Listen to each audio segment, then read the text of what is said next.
بسم اللہ الرحمن الرحیم الحمدللہ نحمدہ و نصلی علی رسولہ الکریم اما بعد۔ السلام علیکم ورحمۃ اللہ۔ بزرگ و دوستو، عزیز ساتھیوں، کیا حال چال ہے؟ اللہ تعالیٰ سے دعا ہے کہ اللہ تعالیٰ آپ سبوں کو، ہم سبوں کو ہر طرح کی ناگواریوں سے محفوظ فرمائے، آمین یا رب العالمین۔ آئیے بزرگ و دوستو، عزیز ساتھیوں، اکرام مسلمانوں کے حقوق سے متعلق احادیث کا مطالعہ کریں، درود شریف پڑھ لیں۔ اللہم صلی علی محمد وعلی آل محمد وبارک وسلم۔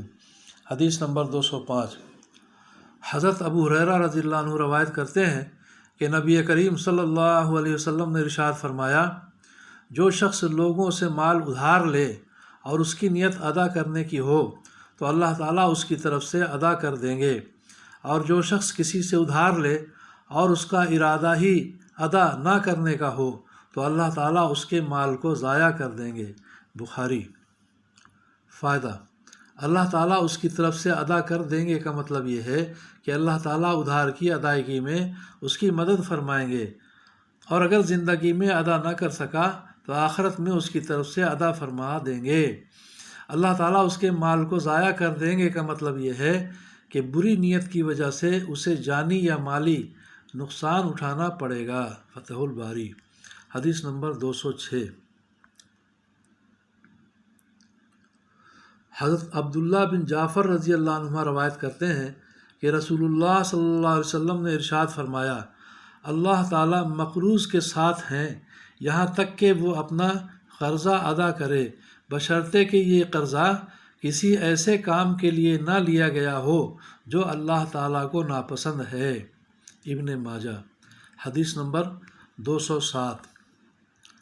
حضرت ابو ہریرہ رضی اللہ عنہ سے روایت ہے کہ رسول اللہ صلی اللہ علیہ وسلم نے ایک اونٹ قرض لیا، پھر آپ صلی اللہ علیہ وسلم نے قرضہ کی ادائیگی میں اس سے بڑی عمر والا اونٹ دیا اور ارشاد فرمایا، تم میں سب سے بہتر لوگ وہ ہیں جو قرض کی ادائیگی میں بہتر ہوں۔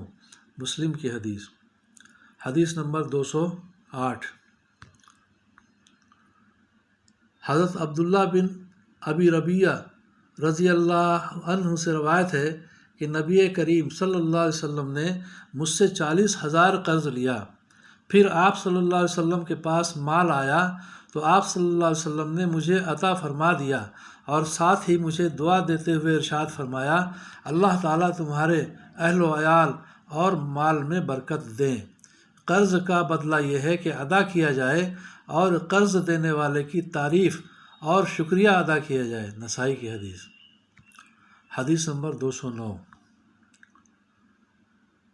حضرت ابو ہریرہ رضی اللہ عنہ رسول اللہ صلی اللہ علیہ وسلم کا ارشاد نقل فرماتے ہیں کہ اگر میرے پاس احد پہاڑ جتنا بھی سونا ہو تو مجھے اس میں خوشی ہوگی کہ 3 دن بھی مجھ پر اس حال میں نہ گزریں کہ اس میں سے میرے پاس کچھ بھی باقی بچے سوائے اس معمولی رقم کے جو میں قرض کی ادائیگی کے لیے رکھ لوں۔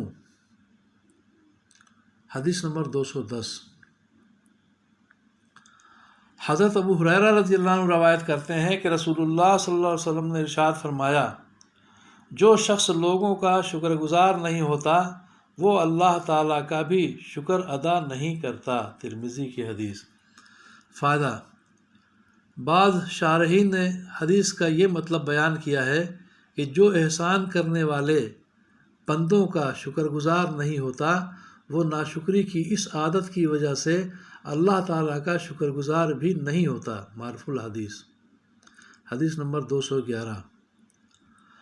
حضرت اسامہ بن زید رضی اللہ عنہ روایت کرتے ہیں کہ رسول اللہ صلی اللہ علیہ وسلم نے ارشاد فرمایا، جس شخص پر احسان کیا گیا اور اس نے احسان کرنے والے کو جزاک اللہ خیرہ، جس کا مطلب ہے اللہ تعالیٰ تم کو اس کا بہتر بدلہ عطا فرمائے، کہا تو اس نے اس دعا کے ذریعے پوری تعریف کی اور شکریہ ادا کر دیا۔ ترمذی کی حدیث۔